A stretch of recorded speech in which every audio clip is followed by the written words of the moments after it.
If you're in early sobriety, there's something that you might want to watch out for. We're going to find out what it is in this video. Let's get to it.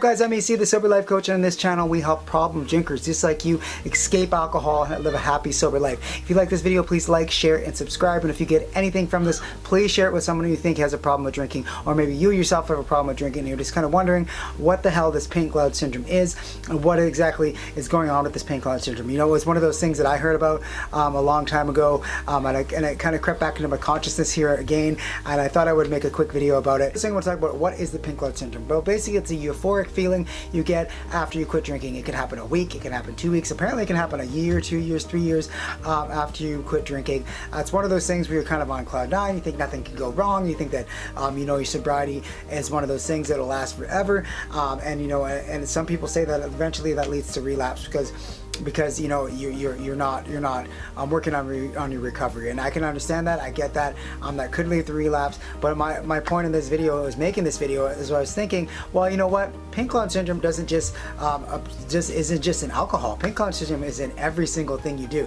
Look, even starting this YouTube channel, you know, at the beginning I was so excited, I was so on cloud nine. I wanted to do it. As time goes on, things wear on.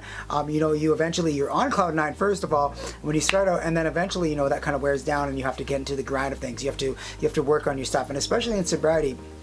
For me, you know, when I quit drinking, I didn't have that crutch of, you know, helping me be more confident. I didn't have that crutch of, you know, relieving anxiety. So I thought, so I didn't have the alcohol there to protect me from those things. So I had to work on myself. I had to do those things. So that is one thing I will say about the pink cloud syndrome is that I think, personally, I believe that that's everything. That's anything you start that's new, anything that you're daring to step out and stand out and do, you're gonna have that pink cloud syndrome. You're gonna have that moment of, oh my God, this is so great, it's so fun, and that moment's gonna wear off. It's kind of like the honeymoon period of, you know, anything you do, especially in sobriety. So cloud syndrome that's my kind of take on it. I think that, you know, we're all gonna experience that at one point in our life, even if it isn't sobriety, but you probably will experience in sobriety. You're excited, you start feeling a little better after about day 7, day 10. You want to get going, and you have this euphoric feeling, and that euphoric feeling comes and goes. It's just the way of life. You know, you're gonna get excited about things, and you're gonna kind of not be so excited, but you're gonna have to keep working on it. So some tips to just get through this pink cloud syndrome and not relapse and continue on a happy, sober life. You know, I've been alcohol free on the July 28th. It is currently the 15th of July 2021. I'll be 3 years sober on July 28th of this year, and one of the things that pulled me through is realizing that you're gonna have good days and you're gonna have bad days. You're gonna have days that go so amazing, and you're gonna have days like I had today where I slept in. You know, I had to sneak off to make this YouTube video. You know, and all these sort of things happen all at once. Now, it's not a bad day today. I got through all those things. It's just sometimes problems go up. Sometimes you're gonna have a shitty day. Sometimes you're gonna have a good day. So good days and bad days come. But if you just realize that you need to just get through the bad days, not have a drink, keep the alcohol out of your mouth, and live a happy, sober life, regardless of what happens. Definitely one of those things that will help you on your sobriety journey. Number 2 is you're gonna have to put in the work, and you're gonna have to put in the work on yourself. Look, I see a lot of people in Facebook groups, a lot of people on YouTube. I'm talking about sobriety, and you know, they're bored, they can't do this, they can't do that. I don't know what to do. If you start using that time you have now to work on yourself, personal development is one of those things. It's a major key in my life, and hopefully personal development is a major key in your life. Let's get a vision. Let's get some goals going. Let's read some books. Let's energize ourselves. Let's start a new hobby. Let's start that business that we're gonna start. There are so many wonderful things that you can do with your sobriety now. That alcohol stole from you. You can spend time with your family. There's so much stuff to do, guys. That, you know, it seems like being alcohol free is boring because you can't go with your friends, blah blah blah blah blah. But it's not. If you start working on yourself, if you start improving yourself every single day just a little bit, it makes it so much easier. So definitely, you know, to get through that pink cloud syndrome, just realize that you're gonna have to work on yourself. And yeah, some days you're gonna feel like excellent. You're gonna wake up on time. You're gonna meditate. You're gonna do all these wonderful things. You're gonna exercise. The day's gonna go right, and some days are going to go bad, and that's just the way it is. So, you know, when you have those good days, work on it, get there, you know, and do the things you need to do. When you have those bad days, still do the things you need to do, because those are the days I found personally, those are the days when I have bad days. Those are the best days for me, because I feel so accomplished when I do that. So just realize that you're going to have to put in the work.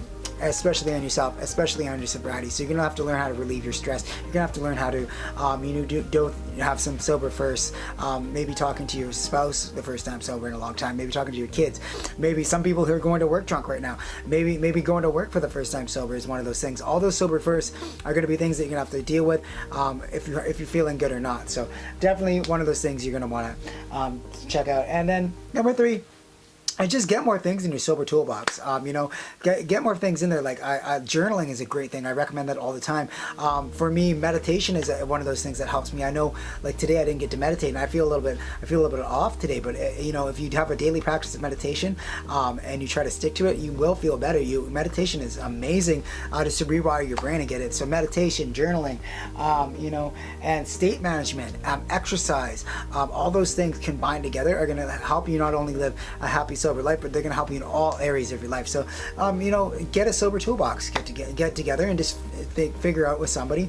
I'm a coach as well, so you can talk to me and maybe I can help you set up your goals and your plans in your sober toolbox, or if I just set it up on your own. But just get a piece of paper and write down what are the things that how can I control my state. Well, meditation is a good thing, journaling is a good thing, reading is a good thing, spending time alone by myself is a good thing, taking time to reflect, all those things are going to be put in your sober toolbox. So when you have these cravings, when you have these good days, you can work on that. When you have those bad days, you can fall back on that stuff, just to kind of keep you aligned and living just a great life in general. And number 4, this is the bonus tip. Don't fall into the moderation trap. I think that's probably one of the reasons the pink cloud effect is affecting so many people, is they fall into this trap of, okay, I feel great, I'm so good now I can have 1 drink, or now I can have 2 drinks. And look, guys, alcohol is a poison. To me, there's nothing normal about drinking a poison. For me, moderation never works, because alcohol, it's one of those drugs that you need to keep taking and taking more to get the same effect. So eventually you're on a slippery slope of getting back into where you are. So the moderation trap is definitely one of those things that you want to stay out of. I know that the little voice on your shoulder, whatever you want to call it, the alcohol monster, you want to call it the evil clown, whatever you want to call it, that little voice on your shoulder is telling you can have 1 drink. But I promise you, if you're like me, having that 1 drink is definitely not one of those things you want to do. So don't fall into the moderation trap. Just keep going, guys, and take it one day at a time.